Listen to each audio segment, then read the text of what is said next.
Hello guys, para sa update naman natin sa tablet guys. Sa mga nag-request nga pala ng tablet po ni Realme, yung Realme Pad 2 daw po. Ito guys, kumustahin daw natin ang Realme Pad 2 ni Realme ngayon. Kung magkano daw po ito. Syempre guys, ito may dalawang variants po ito. Si Realme Pad 2. Parehas pong LTE po yun guys. So ibig sabihin pwede siyang lagyan.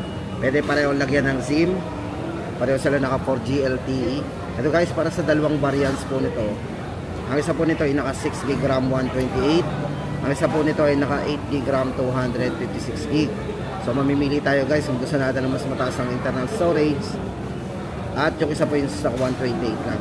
Ito guys, pag-usapan natin yung kanyang yung screen. Kasi ito, size ng screen to is naka 11.5. Okay. Guys, para sa size ng screen, ito ay naka 11.5 inches.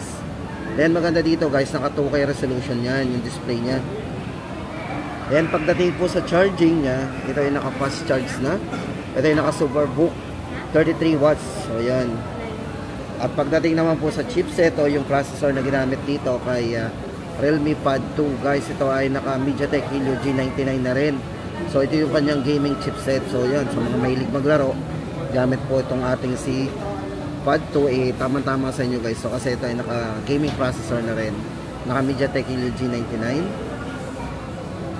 Then pagdating sa battery guys, ito ay merong mataas na battery, 8,360 mAh battery na din.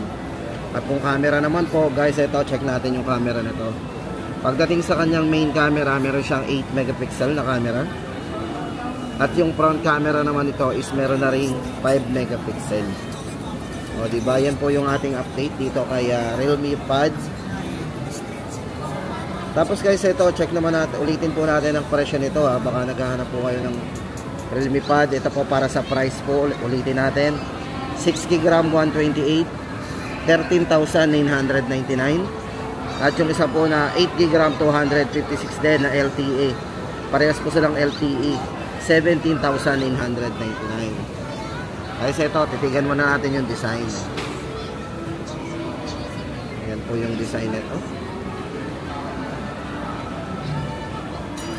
Ayan guys, ang ating short video for today. Sa mga naghahanap po ng tablet ng Realme, ito po yung ating update. Yan. Sana guys, nakatulong tayo dito sa pag-update sa inyo ng Realme Pad 2.